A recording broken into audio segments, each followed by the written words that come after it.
नमस्कार साथियों, योग करें और निरोग रहें, स्वस्थ रहें। इसी आशा और उम्मीद के साथ मैं आज फिर आप सबके सामने प्रस्तुत हूँ अपने YouTube चैनल योग विद मधु के साथ। आज एक नया विषय।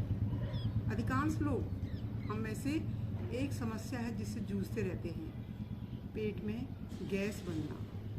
कहते हैं खा तो कुछ भी नहीं रहे, लेकिन पेट जो है फूल करके इतना बड़ा होता जा रहा है। जैसे जैसे दिन बढ़ता जाता है वैसे वैसे पेट में और अधिक गैस भरती जाती है। तो किस तरीके से हमारे पेट की जो ये गैस है इससे हमें मुक्ति मिले, उसके लिए हम क्या करें, इसके विषय में आज हम यहाँ पे बात करेंगे।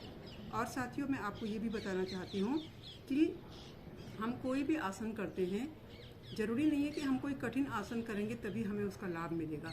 हम कोई आसान आसन भी अगर विधि विधान से, पूर्ण विधि से करते हैं तो उससे हमें अनगिनत लाभ होते हैं। और जहाँ तक योग की बात है तो योग केवल शरीर के लिए नहीं होता। योग, मैंने जैसा आपको पहले भी बताया कि योग शरीर और हमारे मन पर उसका प्रभाव पड़ता है। हम खाना खाते हैं तो हमें खाना पचता ही नहीं है, हमारी जो मेटाबॉलिज्म है वो सही नहीं है। हम खाना खाते हैं तो कई घंटे तक हमारे पेट में वो खाना वैसे के वैसे पड़ा रहता है, गैस बनने लग जाती है। गैस हमारे शरीर के सब अंगों में भर जाती है, हमारे गर्दन दर्द, हाथों में दर्द, पेट फूल के इतना बड़ा हो जाता है। तो इससे यदि आपको मुक्ति चाहिए तो एक बिल्कुल छोटा सा आसन मैं आज आपको यहाँ पे बताऊंगी। उस एक आसन को करने से आपको अनगिनत लाभ होंगे। पेट की गैस से मुक्ति तो मिलेगी ही मिलेगी, लेकिन उसके अतिरिक्त भी बहुत सारे लाभ हमको इस आसन को करने से होंगे। तो क्या है वो आसन? जैसा कि उसका नाम है, पेट के अंदर वायु भरना अर्थात पवन। तो उस पवन से मुक्ति के लिए हम कौन सा आसन करते हैं? पवन मुक्त आसन। तो आइए आज मैं आपको पवन मुक्त आसन किस तरीके से करना है उसकी विधि मैं आपको बताती हूँ। बिल्कुल आसान है, बस आपको उसको करने के लिए अपने को तैयार करना पड़ेगा मन से। क्योंकि कोई भी कार्य जब हम मन से करते हैं तो हमारे शरीर में अच्छे हार्मोन्स पैदा होते हैं और उसका हमें लाभ मिलता है, सकारात्मक लाभ मिलता है हमारे शरीर को और हमारे मन को। क्योंकि बीमारियां हमारे को केवल शारीरिक रूप से नहीं लगती हैं, बल्कि हमारे मन से भी लगती हैं, हमारी सोच से लगती हैं। हम क्या सोचते हैं, अगर हम नेगेटिव सोचते हैं तब भी हमको शारीरिक बीमारियां अटैक हम पे करती हैं। तो आइए करते हैं पवन मुक्त आसन। किस तरीके से करना है ये? सबसे पहले तो हम एक एकांत स्थान पर एक मैट बिछा करके या कोई भी अच्छा मोटा वस्त्र बिछा करके, कंबल बिछा करके जो कि आरामदायक हो। क्योंकि जो आसन हमें पीठ के बल करने होते हैं, पीठ के बल, क्योंकि उसका प्रभाव हमारी जो रीढ़ की हड्डी है उसके लिए थोड़ा आरामदायक होना चाहिए। जैसे तो अच्छी सी मैट हो या कोई मोटा कंबल हो। तो पवन मुक्त आसन करने के लिए हम क्या करेंगे? सबसे पहले हम लेट जाएंगे, पीठ के बल लेट जाएंगे सीधे, और पीठ के बल लेट करके हम थोड़ा अपने को रिलैक्स करेंगे। रिलैक्स, थोड़ा गहरी गहरी सांस लेते रहेंगे। दोनों पैर, शरीर को शिथिल छोड़ देंगे। दोनों हथेलियों को जमीन की तरफ करके दोनों पैरों की, जो हमारे पैर हैं, पाँव हैं नीचे से, उनको दोनों साइड छोड़ देंगे, शिथिल कर देंगे बिल्कुल शरीर को। और 2-3 बार गहरी गहरी सांस लेंगे। पवन मुक्त आसन को करने से पहले हम अर्ध पवन मुक्त आसन करेंगे। अर्ध पवन मुक्त आसन यानी कि बारी बारी से एक एक पैर से करेंगे, पहले ट्राई करेंगे। तो पहले हम थोड़ा सा अर्ध उत्तान पादासन का अभ्यास करेंगे।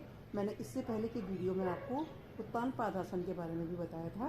तो पहले हम थोड़ा सा उसका अभ्यास कर लेंगे इस तरीके से, पैरों को तान के ऊपर, फिर वापस इस तरीके से करने के बाद फिर हम एक पैर को उठाएंगे इस तरीके से, फिर इसको मोड़ेंगे। और पैर को मोड़ने के बाद जो हमारा घुटना है, घुटने को हम अपने सीने पर लाएंगे इस तरीके से। हाथों को सांस लेते हुए पीछे ले जाएंगे और फिर वापस ला करके अपने इस तरीके से इंटरलॉक करते हुए अपनी जो एड़ी है, एड़ी को अपने यहाँ पे हमारा जो नितंब है, जंघा है, वहाँ पे टच करना है। पैर को आगे की तरफ खींचना है और दोनों हाथों से इस तरीके से पकड़ के ऐसे दबाएंगे तो पेट पे हमारे दबाव पड़ेगा इस तरीके से। और फिर उसके बाद धीरे धीरे सांस लेते हुए ऊपर अपनी ठुड्डी को अपने घुटने पे लगाएंगे इस तरीके से। और फिर वापस और फिर पैर को फिर सीधा करके ज़मीन पर वापस ले जाएंगे। ये तो एक पैर से किया। अब इसी प्रकार से हम दूसरे पैर से करेंगे। पीठ के बल लेट करके इस पैर को थोड़ा मोड़ेंगे इस तरीके से, हाथों को सांस लेते हुए पीछे और फिर दोनों हाथों को आपस में इंटरलॉक करते हुए इस तरीके से पेट पे दबाव पड़ेगा। पैर को आगे की तरफ खींचेंगे और घुटने को छूने की कोशिश, सिर को सांस लेते हुए ऊपर जाएंगे इस तरीके से।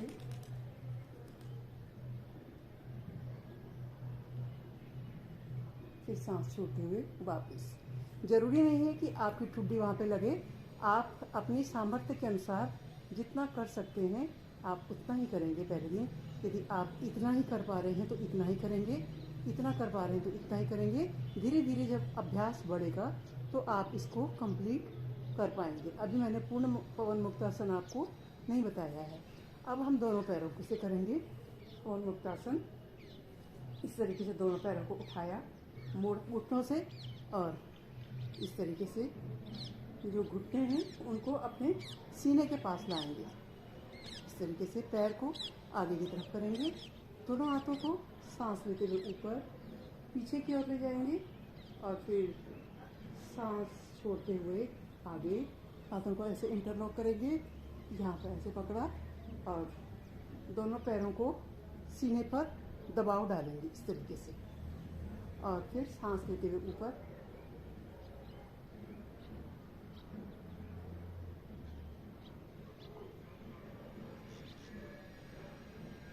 थोड़ी देर होल्ड करेंगे और फिर वापस और इस तरीके से छोड़ देंगे। पैरों को फिर सीधा करेंगे, थोड़ा 1-2 बार गहरी सांस लेंगे।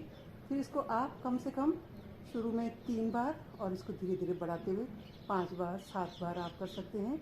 आपके जो पेट के अंदर की जो वायु है वो वायु से हमें क्या मिलेगी, मुक्ति मिलेगी। इस तरीके से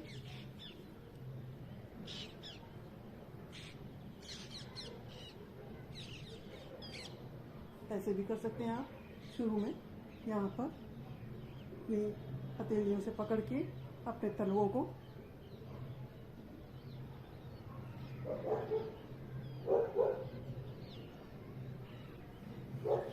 इस तरीके से आप पवन मुक्त आसन का अभ्यास कर सकते हैं। और कठिन नहीं है, आसान है बिल्कुल, लेकिन अभ्यास की ज़रूरत है। यदि आपको कोई तकलीफ है, यदि आपको नहीं आ रहा समझ में, तो आप किसी योग्य योग प्रशिक्षक की देखरेख में और उसके साथ उसके दिशा निर्देशन में इस आसन को कर सकते हैं। इस आसन को किसे नहीं करना चाहिए? यदि आपके गर्दन में कोई सर्वाइकल की प्रॉब्लम है, आपके पीठ में कोई दर्द हो रहा है, आपके पेट में कोई अंदर कोई बीमारी है आपको, तो तब आप इसे करने से बचें। उससे पहले आप डॉक्टरी सलाह ले लें, क्योंकि वैसे तो योग हर कोई कर सकता है, लेकिन यदि आपको कोई परेशानी है, आप किसी गंभीर परेशानी से गुजर रहे हैं, तो आप इसे एकदम से न करें। ये मेरी आपको सलाह है। अगर आप स्वस्थ हैं, अगर आपको कोई गंभीर रूप से कोई परेशानी नहीं है, तो आप इसको, क्योंकि योग जो होता है वो स्वस्थ लोगों के लिए तो होता ही होता है, लेकिन योग जो है वो एक थेरेपी भी है, योगा फॉर क्योर। आप इससे गंभीर बीमारियों को ठीक भी कर सकते हैं, लेकिन आप स्वयं नहीं करेंगे, बल्कि किसी योग्य योग प्रशिक्षक, अनुभवी योग प्रशिक्षक से आप उसके दिशा निर्देश में आप इसको कर सकते हैं। तो इसके बहुत सारे लाभ हैं। एक तो आपका जो पेट की वायु है वो निकल जाती है, आपका मेटाबॉलिज्म यानी कि आपके पेट की जो अग्नि है वो प्रज्वलित हो जाती है। यदि हमारे पेट में अग्नि नहीं है तो हमारा जो पेट में खाना है वो वैसा का वैसा पड़ा रहता है। उसी प्रकार से, जिस प्रकार से कि यदि आपने खाना तो बर्तन में रख दिया, लेकिन नीचे आग नहीं जल रही है, तो वो खाना पकेगा नहीं, उसी प्रकार से यदि आपके शरीर का मेटाबॉलिज्म ठीक नहीं है, आपके शरीर की अग्नि जो है वो सही से नहीं चल रही है, तो भी आप जो खाना है वो आपको कई घंटों तक आपके पेट में वैसे ही पड़ा पड़ा सड़ता रहेगा और फिर गैस बनेगी और फिर आपको सारे शरीर में पीड़ा होगी। तो पवन मुक्त आसन को करने से इन सब परेशानियों से आपको मुक्ति मिलेगी। रक्त का संचार भी बढ़ता है शरीर में, आपके जो लोअर बैक पेन है वो सही हो जाता है, पैरों की मांसपेशियां जो हैं वो सुदृढ़ हो जाती हैं। तो इस प्रकार से पवन मुक्त आसन जो है एक आसन और इसके लाभ जो हैं बहुत अनगिनत लाभ हैं इसको करने से। तो यदि आप मेरे बताए हुए हिसाब से आप कर सकते हैं, आपके शरीर में आप अभ्यास करते हैं तो आप इसे कर लीजिए, अन्यथा आप किसी योग्य योग प्रशिक्षक की देख रेख में ये आसन को आप कर सकते हैं और इससे होने वाले लाभों से आप भी लाभान्वित हो सकते हैं। नमस्कार।